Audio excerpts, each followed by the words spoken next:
welcome Professor Winter, the Director of the Center for the Study of Rationality here in the Hebrew University of Jerusalem. Professor Winter received his PhD on game theory here in the Hebrew University. He is the holder of the Silver Prize Chair in Economics and former Chairman of the Economics Department. Professor Winter's academic study focuses on microeconomic theory, game theory, finance, experimental and behavioral economics, and industrial organization. Today, Professor Winter will tell us about mental equilibrium and rational emotion. Thank you, Hagit. Thank you very much. I'm delighted to be here and meet some friends. I've been working indeed in the area, in the borderline, in the interface between game theory and behavioral economics. This is a field which is partly theoretical, based on game theory, but partly experimental. And in recent years, in the last 3 to 4 years, I've been addressing questions. I was trying to explain, to build a game theory foundation to explain emotions. And you people know a lot about emotion, I assume, and what it does in our brain, and what are the mechanisms that generate it. But I want to think about emotions in my context in a strategic kind of reasoning. And what I'm going to do, I'm going to start with a phenomenon that we'll see very short, that is puzzling to some extent. And then I'm going to discuss some experiments that people did which are related to this phenomenon. I'm going to describe a model, a game theoretic model, that builds on this notion of what I call mental equilibrium as a solution concept, is a game theoretic solution concept that attempt to explain the phenomena that I'm going to show you through the idea of emotion. While doing it, I'm going to formalize emotions, not from a neurological point of view, but from a strategic point of view. And then I'm going to talk, if I have some time, I'm going to talk about my own experiments that I've conducted. I'm collaborating with some psychologists and psychiatrists, with Rich Epstein and with Gershon Ben Shachar and other people in trying to bring the theory into some sort of verification through experiments. Okay? So let me start with a very short video. This is a game. I'm going to show you a very short video game, a very short video clip that is based on a television game which is very popular in the United Kingdom called Split or Steal. There is a similar version in the States called Friends and Foe. And I think the game speaks for itself. This is serious, life-changing money. Your jackpot today is £100,150.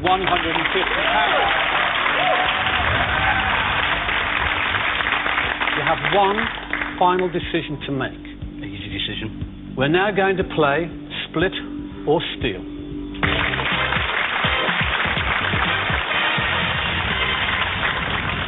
I know you're the last 2 people in the country I have to explain this to, but you have 2 final golden balls. You each have a golden ball with the word split written inside. You each have a golden ball with the word steal written inside. You will make a conscious choice of choosing the split or the steal ball.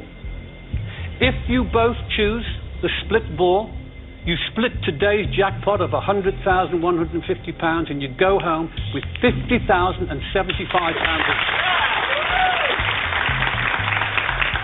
If one of you splits and one of you steals, whoever chooses the steal ball will go home with £100,150. And the person who chooses the split ball goes home with nothing. If you both choose the steal ball, you go home with nothing. Okay. Before I ask you to choose, I want you to look at your two golden balls and make sure you know which is the split ball and which is the steel ball. This is very important. Make sure you don't show each other. Before I ask you to choose,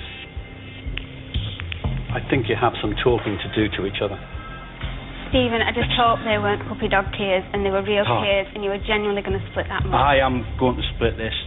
That's 50,000. I'm just, it's unbelievable. I'm very, very happy to go on with 50,000. You're only going to split. If I stole off you, every single person there would run over here and lynch me. There was no way I could. I mean, everyone who knew me would just be disgusted if I stole them. When people watch this, they're not going to believe it. Please. I can look you in the, Sarah, I can look you straight in the eye and tell you I am going to split. I swear down to you, I am going to split. Okay. This is serious money. It is. Sarah, Steve, choose either the split or the steel ball now. Hold it up. Okay, I'm going to stop it here. And I'm going to run a very short survey. How many of you seeing this believe that she is going to choose steel? Okay. How many think she's going to choose split? Okay, so you're split yourself. Okay. How about him? How many think he's going to choose steel? Okay. How about split? Okay, so let's see what happens. Okay? We're going on with 50 grand each. I promise you that.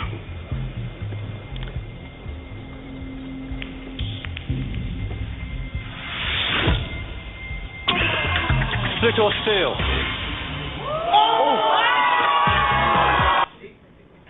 I think many of you made the correct guess. Now, this experiment was this game, as I said, triggered some interest by game theorists and economists. And one of our students, one of my students in Harvard, was actually did one of the experiments. And actually, you may be speculating whether it's at all possible to predict. Turns out that people do manage to predict to some extent what these two players are going to, how these two players are going to play. Okay, there is a certain there is a certain ability. This ability is substantially proved if we are motivating them with prizes. Okay. And it's surprisingly what we recently have done. We try to check the effect of oxytocin on this ability. Okay, because we know that oxytocin generate. There are already many experiments that show that oxytocin can increase the amount of trust among individuals. There are lots of trust experiments that were conducted with the use of this hormone. And what turned out to be the case that oxytocin substantially diminishes the ability to predict correctly in this game. So you are initially paying little attention just because your suspicious is going down substantially. There were two other experiments, the two other researchers that concern me more than these two, and I'm going to tell you a little bit more about that. There's one that was conducted by a finance and game theorist person by the name of Avner Kalai from Iowa University. He was actually looking at a similar game in the state, which is called Friends and Foe. And he asked himself, how do the people that play this game make their decision? Okay, and he collected thousands of, probably hundreds of this kind of decisions by individuals who face. By the way, before they are actually playing split or steal, there is a preliminary stage where they participate in a trivia game, and they collect this money, these 100,000 pounds that they collected. It's a joint effort by both of them, and it has to be split. Okay, the foe and friends game looks very much the same. And by the way, for those of you who haven't noticed, I'm going to use game theory, but I'm going to use rather basic game theory. The only thing that I hope you heard about is this notion of Nash equilibrium. I will, in case some of you do not know that, when I reach the stage, I'm going to slightly elaborate on this. But for those who took, who had any contact with game theory, this game that was played here is a prisoner's dilemma. It's a very famous game. It's a game where players have dominant strategy. It always pays off to choose steal, because if the other guy is choosing steal, then you're not going to get anything anyhow, regardless of what you choose, whether you choose steal or split. If the other guy is choosing split, then of course you're way better off at choosing steal, because then you get the 100,000 instead of 50,000. So no matter what the other guy is doing, you're always better off choosing steal. Now what Avner Kalai did, he was asking himself the following question. Let's look at this matrix where we have two actions for each individual, D for defect and C for cooperate. D for defect, player 1 is choosing rows and player 2 is choosing columns, D and C, okay?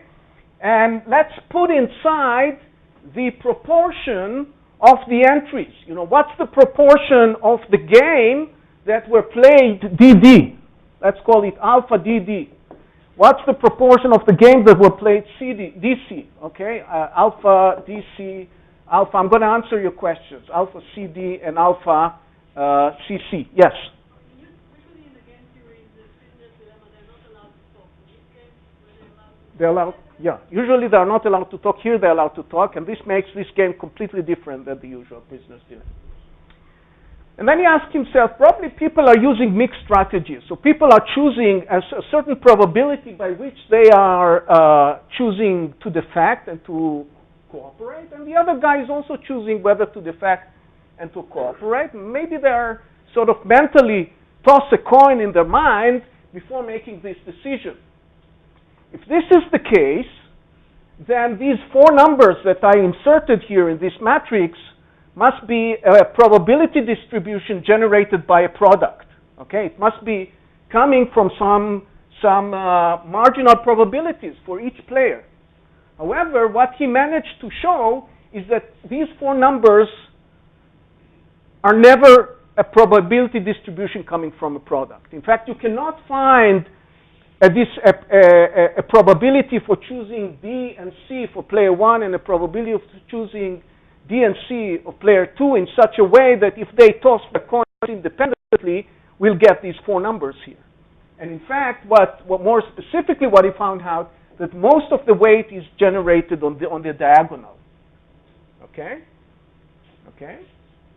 Menachem Yaari, my colleague from the Rationality Center, did a similar experiment, only that he didn't do it, he didn't took data from a game. He actually implemented the game in the lab, in the ratio lab in Mount Scopus. And what he did, he gave individuals to play the prisoner's dilemma, the real prisoner's dilemma, without speaking with each other, but just looking at each other's face.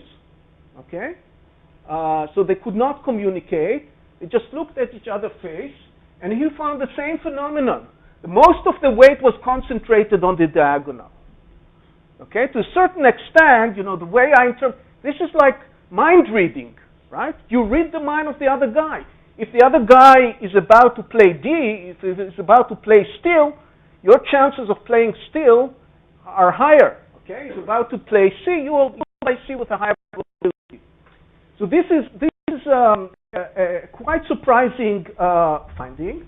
The other finding that Avner Kalai was founding, and also I think Menachem Yaari, is that we game theorists People think that we can make advices about how to play games. Usually we can't. But there is only one case in which we are pretty confident to say something. And that's when you have a dominant strategy. When a player has a dominant strategy, when a player has a strategy which is the best, regardless of what the other player is doing, he'd better use it.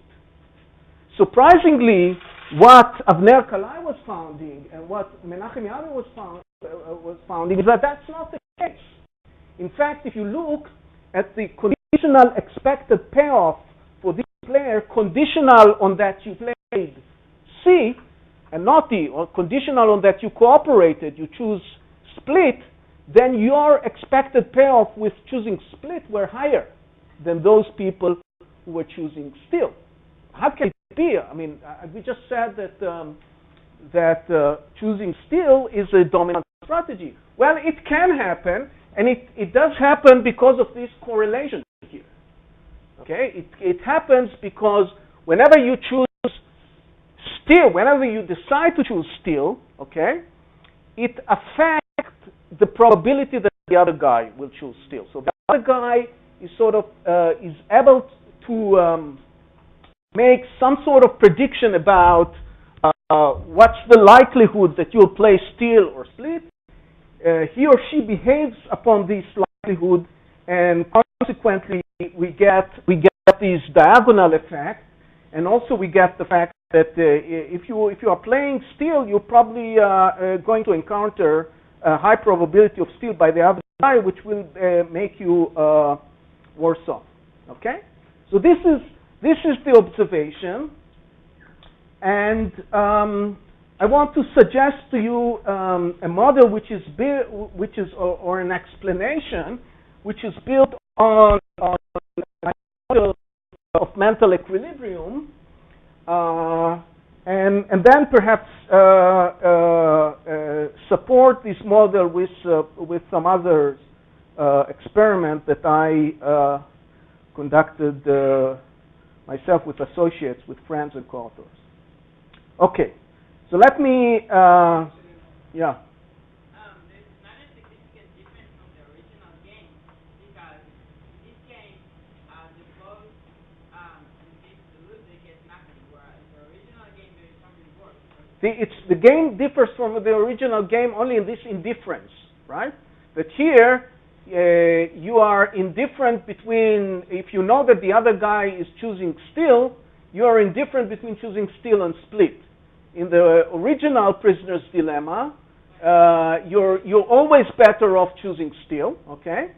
And but from a practical point of view, of course, if you believe that the other guy is going to choose steal, most of us will tend to want to choose steal as well. You don't want to feel the sucker.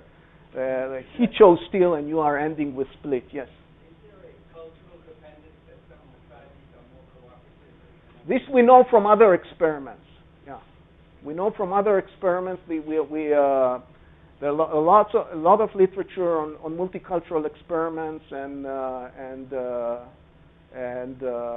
we are not posing well, Israelis, on these experiments, unfortunately. That's an issue for another talk.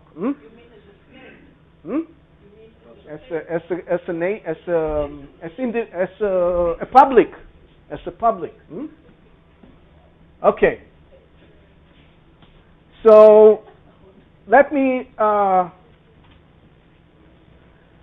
you about rational emotion. Rational emotion, the idea about rational emotion is coming from the notion of commitment. Behavioral economics for years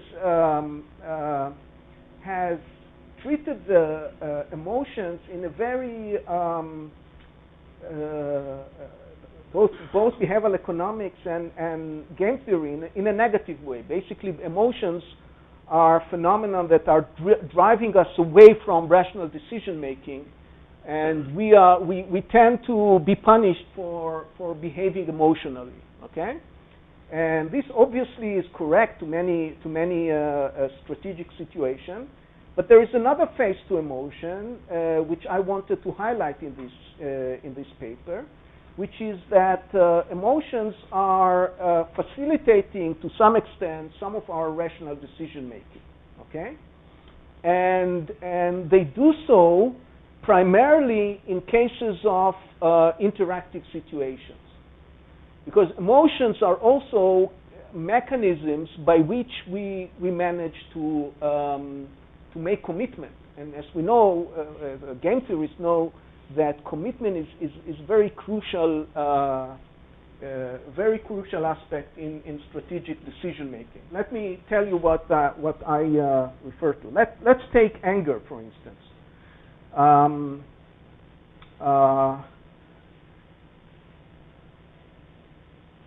Okay, so let me give you an example. This is one example, the flight cancellation. I have two examples. I'll try to be short on them. Suppose that you are on your way. Imagine you are on your way to a conference and you're being notified at the airport that your flight was canceled without much reasons, and you are asked to go home and report a day later. Okay? Now let me take you through two different scenarios of this story. In scenario A, what you see around you is the passengers are pretty calm, pretty apathic about the situation. They are announcing that buses are waiting outside to take you to the hotel, and the passengers are sort of crowding away from the terminal. And you probably will not feel. You may feel frustrated. You may feel disappointed, but most likely you won't feel very angry about the situation. Now, imagine in contrast that you encounter a friend of yours that was supposed to be on the same flight, and he or she tells you that, you know what, I went to the desk of the airline, and I in a very determined and assertive way, I explained them that I need to be on this conference, and there's no way I'm going to go back home. And if they don't accommodate me, I'm going to sue. And I was very angry about the situation. If they don't accommodate me, I said I'm going to sue the company. The situation now is going to be completely different than the first one. Most likely you will be angry, okay? You'll be angry. You'll approach the airline desk asking for some treatment. You'll be assertive yourself. You may. It's not that you'll fake being angry. You will actually be angry. And being angry in this kind of situation is a mechanism to generate commitment, right? Because if you are about to threaten to sue the company, you'd better look very pissed off about the situation. Because everybody knows that it involves a lot of costs, both financially and in terms of time to sue the company. But being angry is sort of sending the signal that I'm so much pissed off about the situation, I'm willing to bear these costs in order to get my revenge on the company, or get the right thing, to do the right thing, right? So anger, in many strategic situations, many interactive situations, is serving as a mechanism, as a device to make commitment credible. Okay. There's other side to rational emotions. 3 years ago, I was asked to give an interview to the Al Jazeera TV channel, and they came to the Rationality Center and interviewed me over an hour.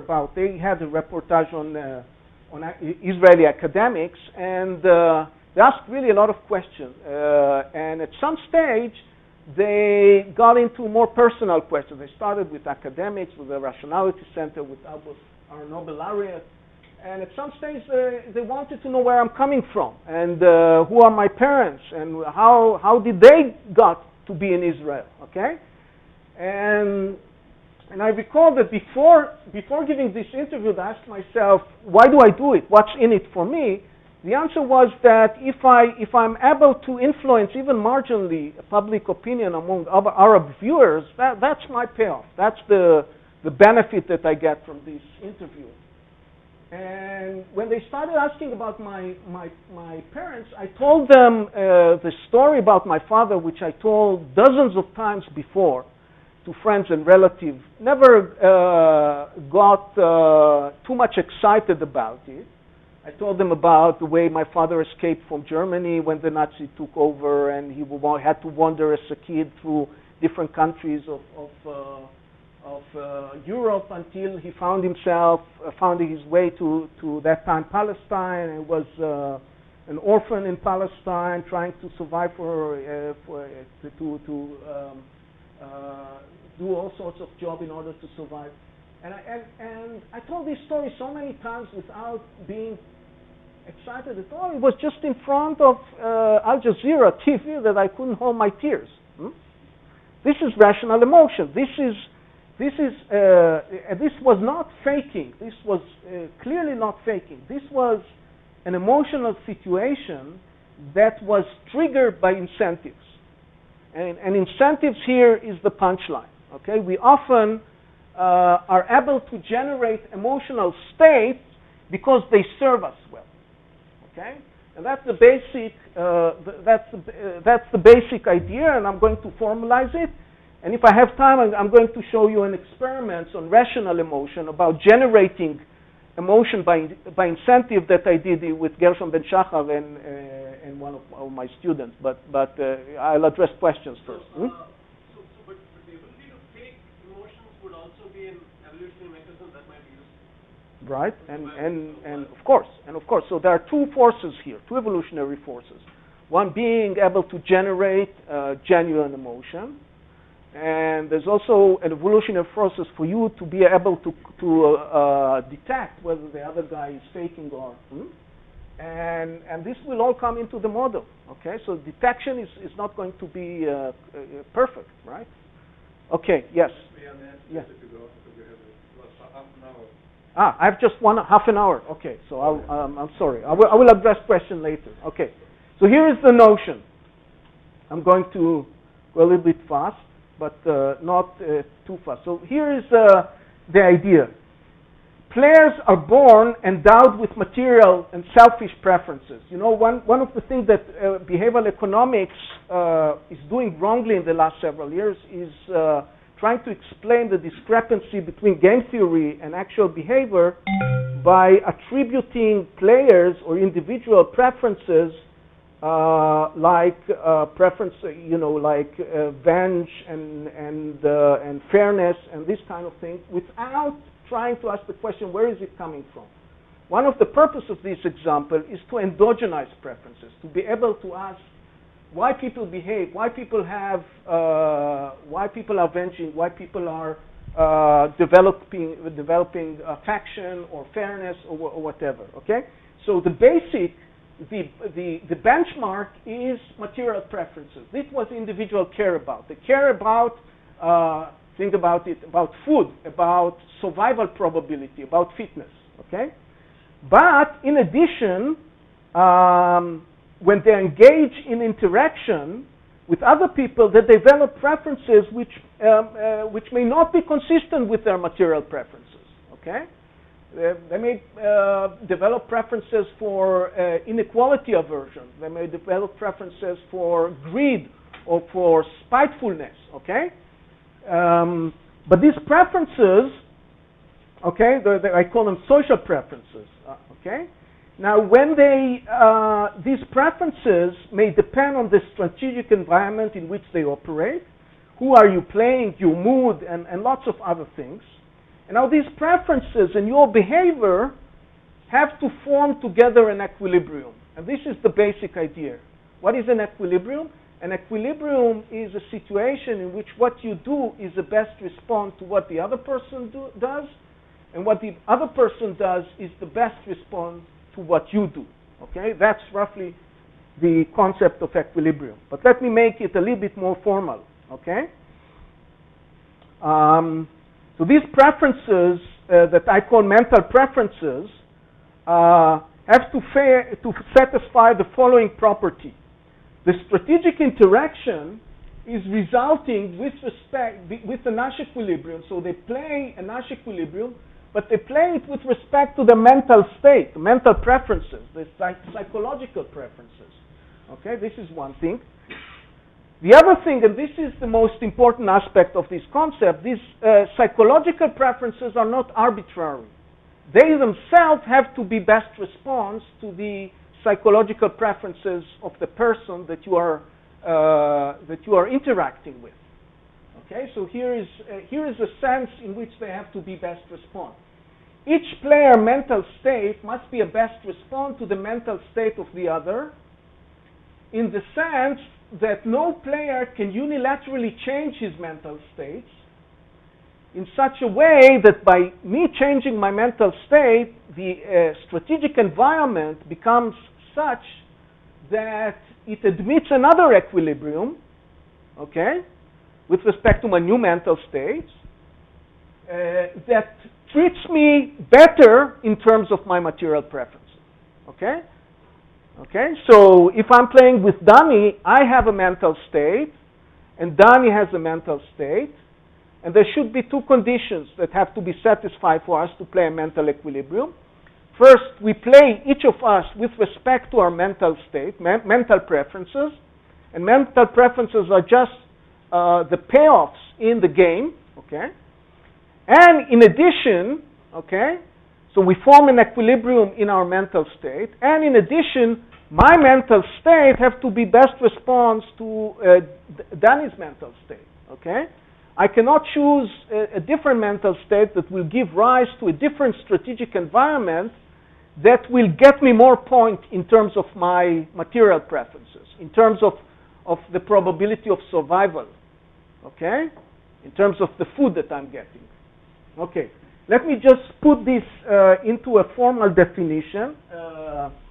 It's not, don't be intimidated by it, but I do want to make it. So when we talk about games, we talk about situation in which, we have a set of individual, we have set of strategies for each individual, and these together are combined into what we call a set of strategy profile. And we have utility functions. These are functions that map strategy profile into payoffs for these individuals, okay? But here I'm going to make distinction between what I call material preferences, these are the capital U's, and mental preferences that I denote by small u, okay? Okay, so we have material preferences, this part of the description of the game, and mental preferences would be part of the definition of the equilibrium, okay? And I'll define it very, very soon, in just a second. Just one notation, whenever I have a game, NE of G is the set of Nash equilibrium of the game G, okay? So here is the definition. It's not a complicated definition. So I'm going to define mental equilibrium. What is a mental equilibrium? It's a strategy profile in a game. Okay.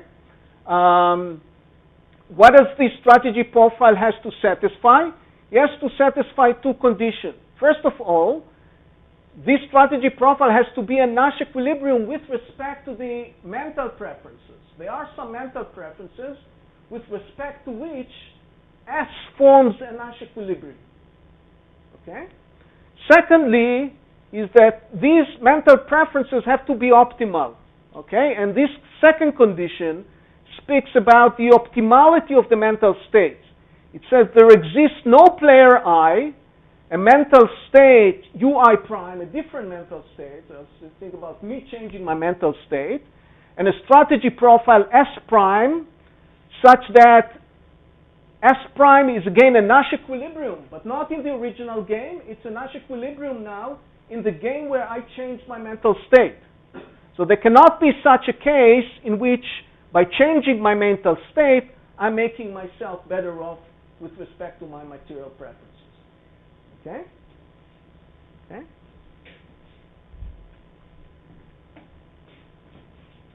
Let me give you an example. I'm going to talk, this is the prisoner's dilemma. Okay? This is the prisoner's dilemma. And as you see, the prisoner's dilemma has only one Nash equilibrium, which is playing D, right? Because playing D is better for me, regardless as player 1, regardless what player 2 is doing. I'm getting 1 versus, if I'm playing D, I'm getting 1 here and 5 here. And if I'm playing C, I'm getting 0 here and 4 here. Okay? So this is the only Nash equilibrium here. However, I'm going to convince you that cooperating, we can't cooperate without emotions. I'm going to show you how we are able to sustain the cooperation outcome as a mental equilibrium. Okay?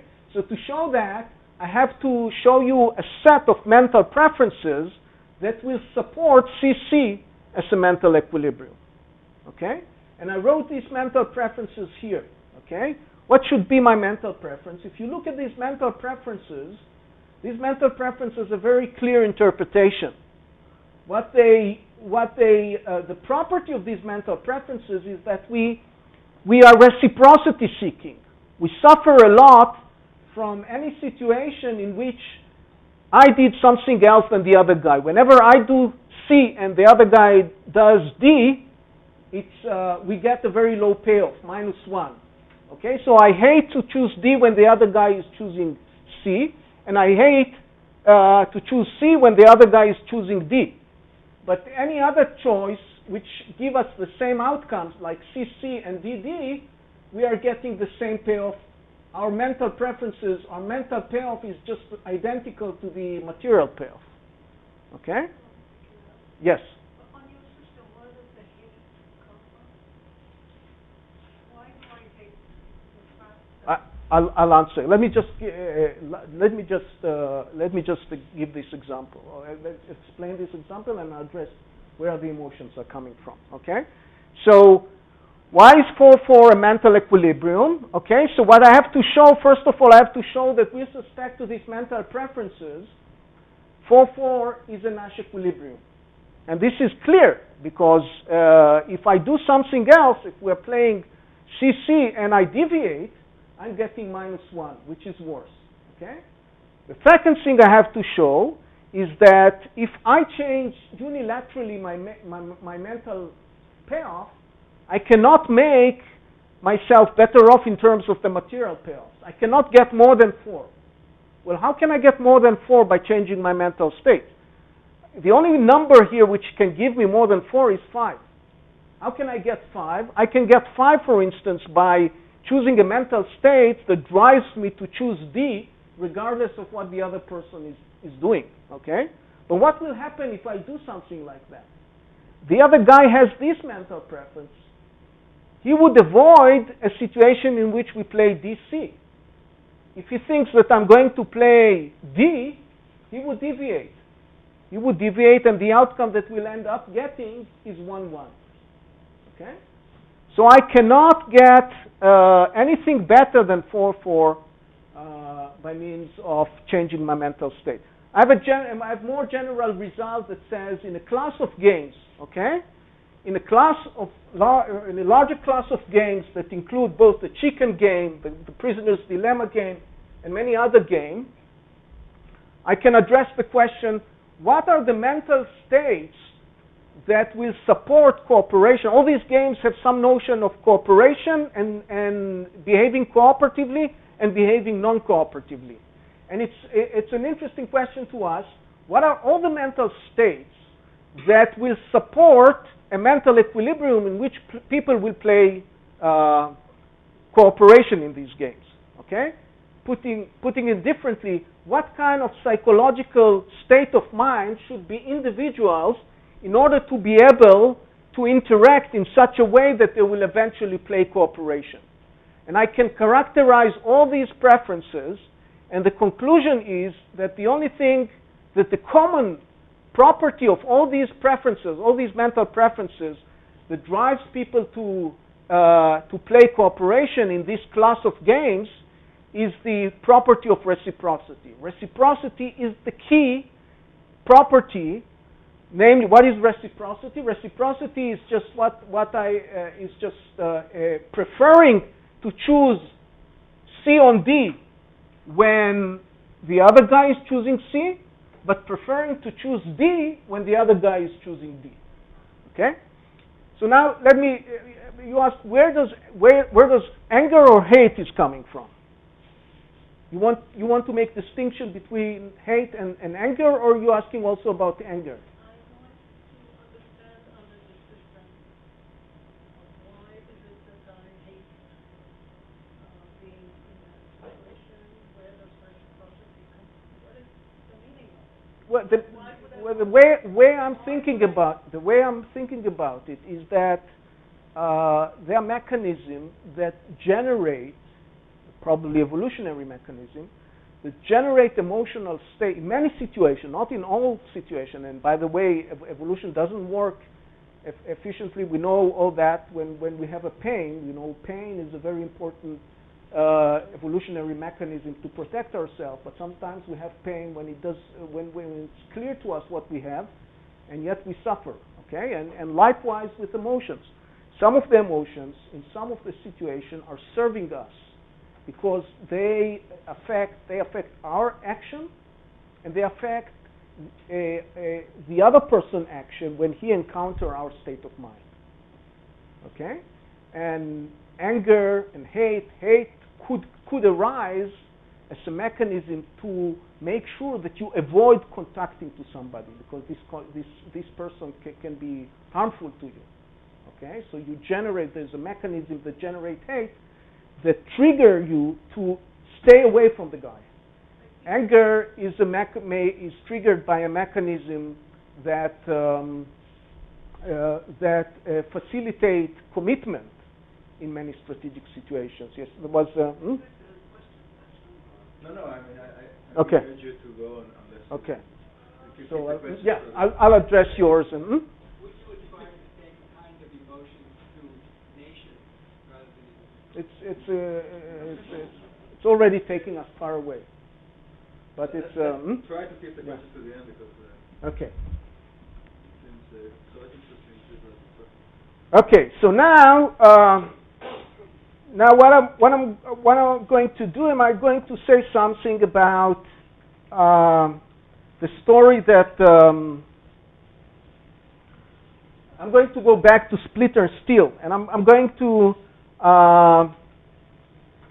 try to amend the model in such a way that it will allow me to explain the story here. So here, that's the game of prisoner's dilemma that I want to play this aspect. I want to explain this aspect of correlation that we see in the split and steal game. Okay. And the story is the following. So I have to amend the model to a model of mental equilibrium without full observation. This is the question that I was asked earlier. Okay, I want you to think about these two individuals that are when they start engaging in the discussion, they develop a state of mind. And I'm not getting into the question, what is the mechanism? What happens? What's the machine that generates this state of mind? They are endowed with a state of mind that's supposed to satisfy some equilibrium condition. Okay, and the bottom line is these equilibrium conditions. Okay, so I'm endowed with a state of mind, and Dan is endowed with a state of mind. Now, when we are endowed in a state of mind, it is the case that we cannot perfectly recognize or detect the state of mind of the other person. Okay? So the only thing that I get, if you are endowed in a state of mind, I'm getting a signal from your state of mind. And the signal is noisy. Okay? So I can, if you were seeing your signal, I can be correct with interpreting it only with probability P. So with probability 1 minus P, I'm guessing incorrectly. Okay, for both, I'm making both type 1 and type 2 mistakes of probability P. Okay, so now what happens? Okay, I'm endowed with a state of mind. Dan is endowed in a state of mind, and I'm figuring out in what state of mind he is. Okay, and depending on the state of mind that he is. depending on the signal that I'm getting, I have to act. And my strategy now is act as a function of the signal that you got. Do something if you think that the other guy is going to be nice to you, and do something else if you think that the other guy is going to be hostile to you. Okay? And that's the way you behave. And now the question comes: how does the state of mind that I started with arise? And the answer is this state of mind arises through the equilibrium condition. So it must be the case that if it's not a dominant strategy to be in a hostile state of mind or in a good state of mind, if there are forces to both sides, if it's a probability, if it's a mixed strategy, if the optimal strategy in terms of the state of mind is a mixed strategy, then it must be the case that given my ability to recognize the state of us, the state of mind of the other, the expected payoff that I get in terms of my material preferences is maximized through this choice of state of mind. Okay, so what I have to do is I have to compute the expected payoff that I get in terms of my real interests. Okay? Given the noisiness that I experience in terms of interpreting the other person's state of mind, and a strategy of choosing a state of mind has to satisfy the condition that I cannot change the probability by which I'm choosing to be hostile or to be friend in such a way that eventually, given the interaction and given what the other person is doing, I'm going to get a higher payoff in terms of my material preferences. This is a very clear game theoretic approach to explain the emergence of state of mind. And I won't have time to get into all the details, but what it boils down to, and I can, if you want, I can send you the slides. What it boils down to is that there are going to be two states of minds here. Okay, there's going to be one state of mind in which I'm rational. A rational guy means that I'm going to play defect regardless of what the signal I see from the other guy. And the other state of mind, which I call reciprocal. Okay, reciprocal guy is a guy in which if he detects a signal of reciprocity from the other guy, will choose himself also to be nice. But if he detects a signal from the other guy which is going to play defect, he will also play defect. Okay? And the question is, what is the probability P, or Q, sorry, by which I have to choose whether to be a D guy or a C guy, or a reciprocal guy or a rational guy, in such a way that this will maximize my expected payoff vis-a-vis the other guy. Okay, so it boils down to equations. Okay, and unfortunately I won't have time to show it. Boils down to equations. This is the expected payoff. P is the probability that I detect correctly. The Q is the probability that I'm a reciprocal guy, and this is what I'm expecting to get if player one is choosing, if I'm choosing being reciprocal with probability 1, and when I equate these expressions, I find out that when my detection probability is 3/4, for instance, I will play reciprocity with probability 1/2. Okay, and I can actually explicitly. This is the function that tells me, given the level of accuracy that I have in detecting the other person state of mind, what's the probability that I'm choosing being reciprocal or not? And I can plan this probability eventually into the matrix and ask myself, in equilibrium, what's the chances that I'm going to play CC? Both of us. What's the chances that we are going to play DD, both of us? These are the numbers that arise whenever the probability of detecting correctly is 3/4. And if you look at this matrix, you'll see that it has exactly the correlation structure that this matrix has. Okay? it has we are able because there is some probability by which we can detect the other person.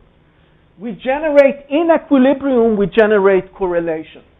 Okay, this is what I referred to earlier to mind reading. Okay, not only that, I can compute the expected payoff that a player who is choosing conditional on choosing C. What is your expected payoff?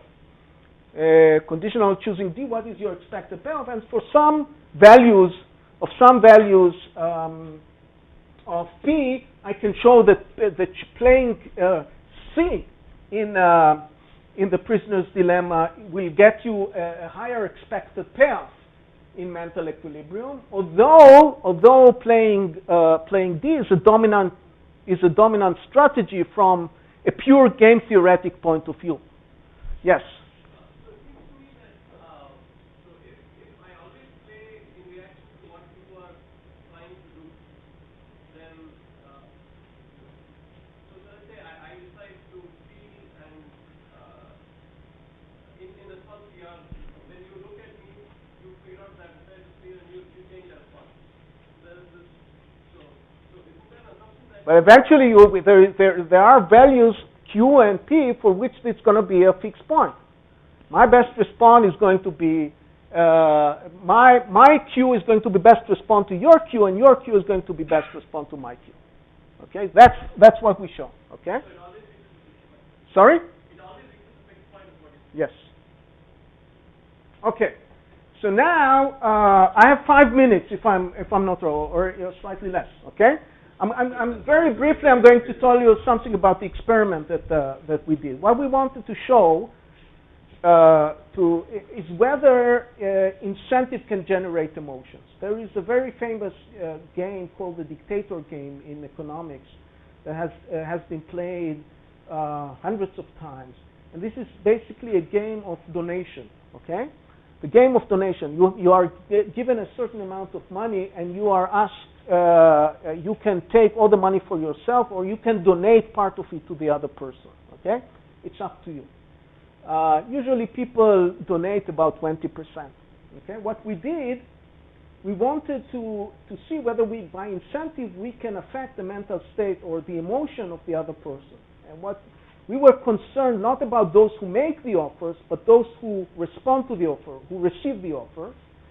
And for those people, we connected them to something I'm sure you know, which is called skin conductance, that measures emotional reactions through humidity and heartbeats. And we generated three treatments. Treatment one, which we called anger, we told subjects that we have a way to find out or to measure their emotional reaction to the offers that they get from the sender, okay? And the offers are between 0 and 100. And if we found that they are angry about low offers, we are going to boost their payoff, okay? This was treatment one. Treatment two, we said we have a way to measure your happiness about high offers. Previously, we talked about low offer. Now we are talking about high offers.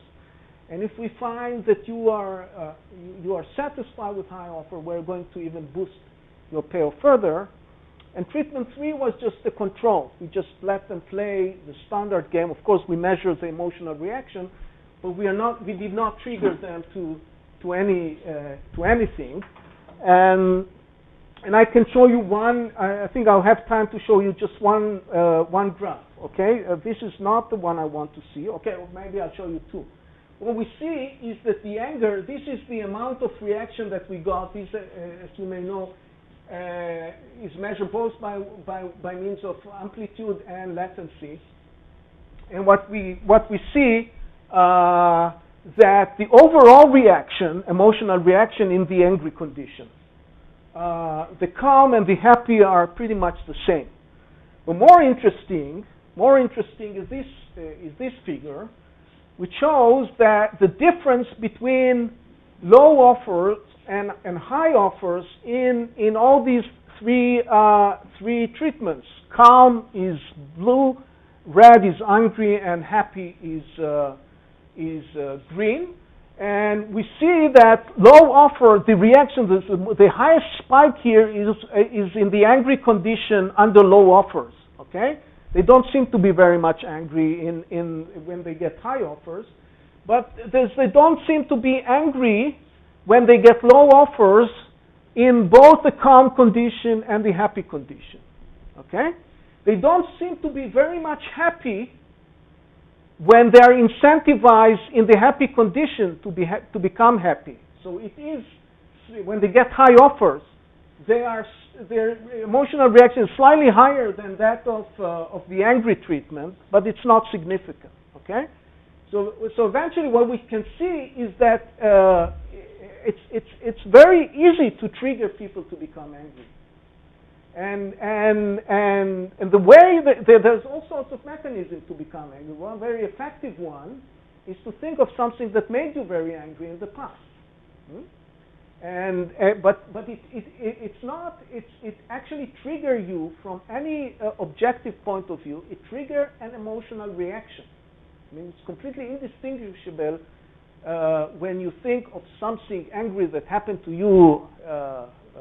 Maybe that's something that we would be able to see better with fMRI or other techniques that the neuroscience people have. But the emotional reaction by remembering something, by thinking about an emotional situation, it actually triggers you to feel the emotion quite authentically. This is, by the way, how actors get themselves into act. When they cry on the stage, they don't fake crying; they actually cry. They're actually endowed with the emotion, with the emotion of sadness, and the way they do it, they recollect a sad situation and try to endow themselves into thinking deeply about this situation. Okay? This result also suggests that this appeared in a journal called Social Neuroscience that specializes in neuroscience finding that connects to social phenomenon. One thing that we can see with this graph is that there was not one way to see that the emotion was authentic and they did not try to cheat the machine is to note that they couldn't if they knew how to cheat the machine. They would obviously they would have used it also in the happy condition. But as we see, there was not much of a reaction in the happy condition, and there was a huge reaction in the anger condition. This may suggest that it's easier to trigger ourselves to be angry than trigger ourselves to be happy. Happiness is probably more difficult thing to endow ourselves into, and maybe it's coming from the fact that anger is much more effective for daily purposes. And being angry is much more effective emotion than being happy. Just happiness just puts you into indifference, into apathy. Thank you.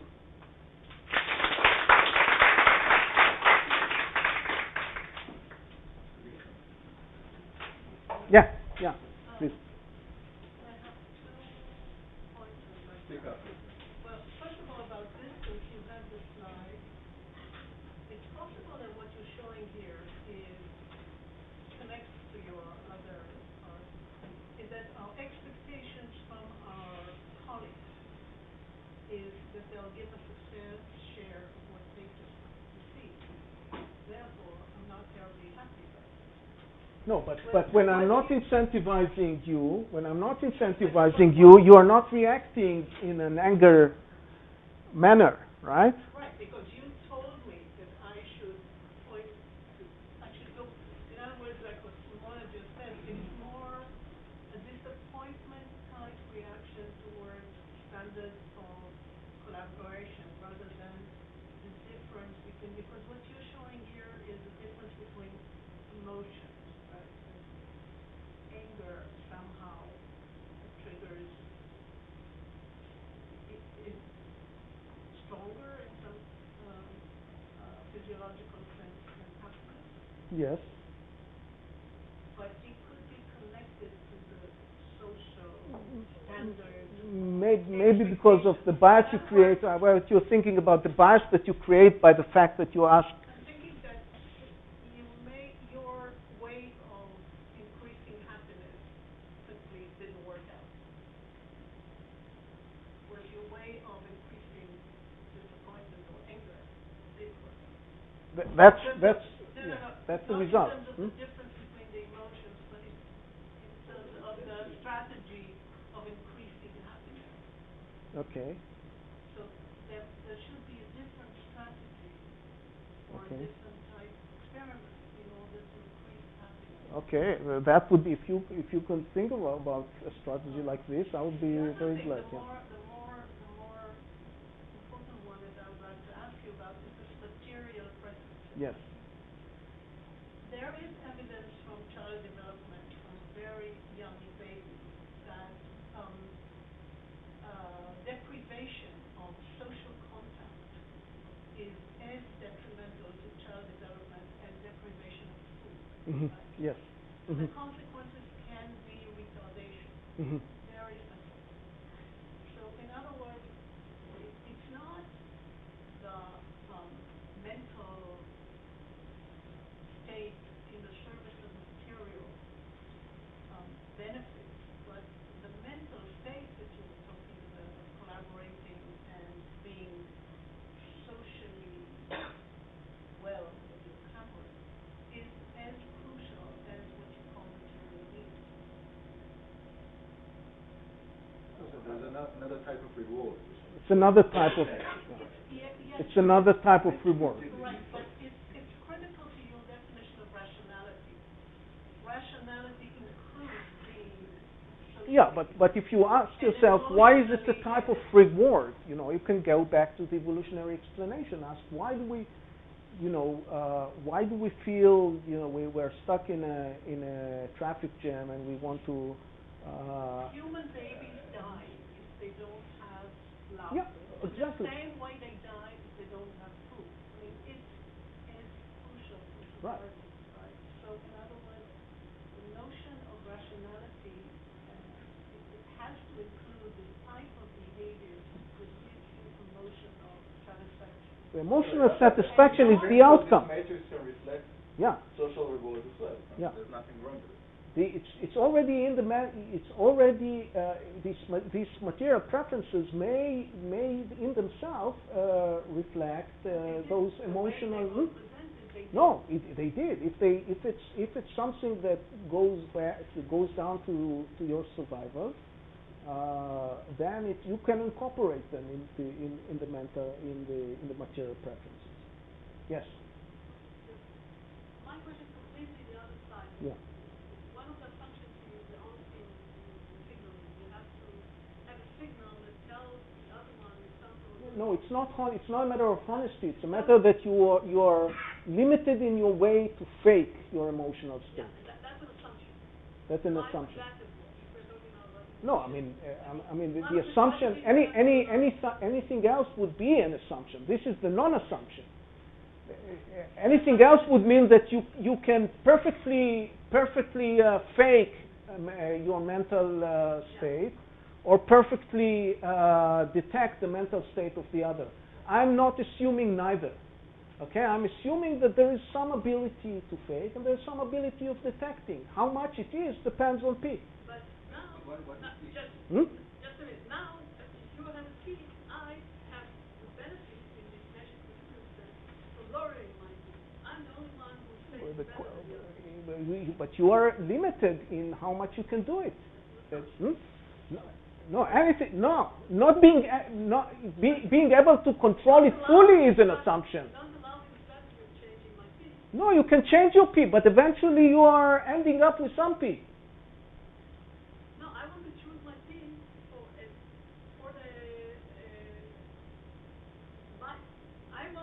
you're choosing P for everybody.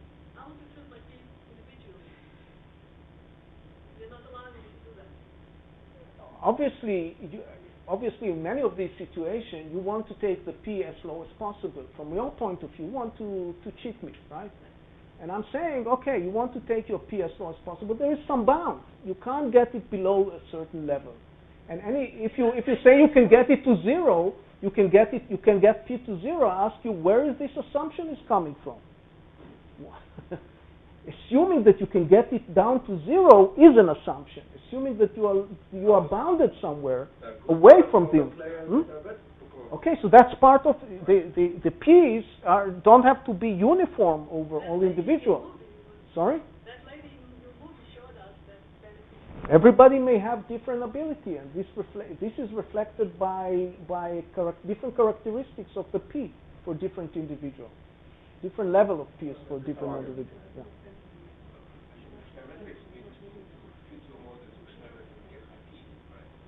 Absolutely, yes. The question of how much information do emotions convey is low. If P is very low, obviously emotions don't convey much. But my argument, and this is supported by the experiment that I mentioned at the early in my talk in Avhart, suggests that people can encounter to some degree the mental states of others. Okay, and this gives us some support to the idea that emotion play a role in strategic environments. Thank you very much. Thank you.